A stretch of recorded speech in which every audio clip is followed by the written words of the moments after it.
Hi, I'm Angie and I'm going to talk to you today about things that I think are important to know and have your horse doing before you start them on the barrel pattern. I'm a firm believer in having a horse broke correctly. With that being said, I've ridden horses that were not broke as good as they could have been, and it ends up causing problems down the road. Also, the horses that I ride, we try to break them to where later on in life, if you in their career, if you have a problem, then you can actually correct it. There are lots of things that go into this, but even so much as loping a circle correctly is a very important thing to me that a horse has to do.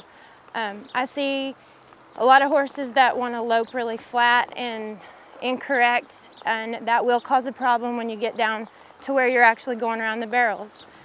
I like to lope with my horse collected and in my hands, and what I mean by that is I want my horse's head, I want control of his head, his shoulders, and his butt.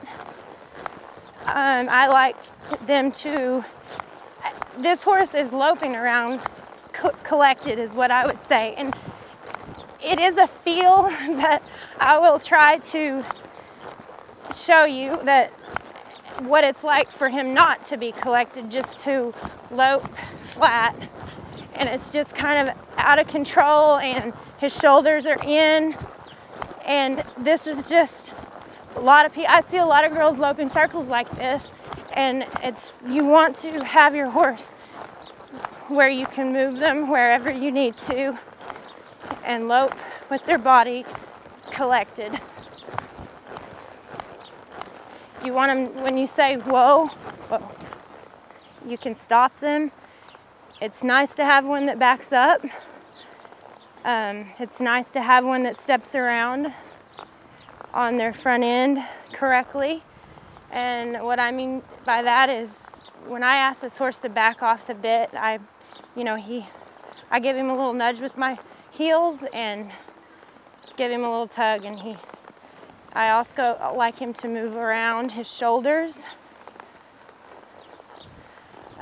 Pick his shoulder up. This is a very important exercise for me, is to be able to walk a straight line and keep this horse's shoulders, his butt on the line, and see just a little bit of his nose to where I have control of that shoulder and face. I do a lot of exercises like that, and where that comes in on the barrel pattern is when you're running across to the barrel, you have control of your horse. If you need him to move over a little bit, you've got control. You can move this shoulder, you can move him in that direction, but they're still moving forward.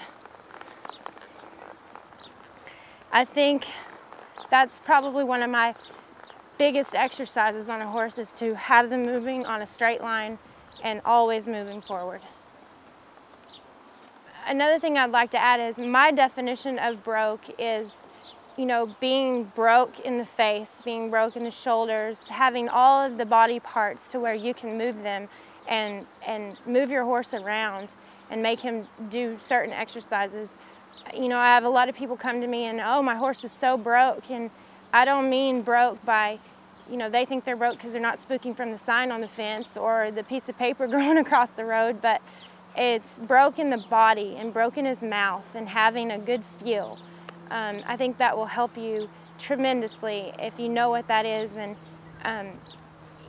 it's hard to know what a horse feels like that is broke, until you actually ride one that's broke. For many years I thought, oh, my horses were broke, but as the years go by, I've realized that, they weren't really broke as well as I thought. And so it's a good idea to get with someone that, has a good reputation, that knows what a broke horse is, and get the feel so you know what you can duplicate on your horse before you start them on the barrels.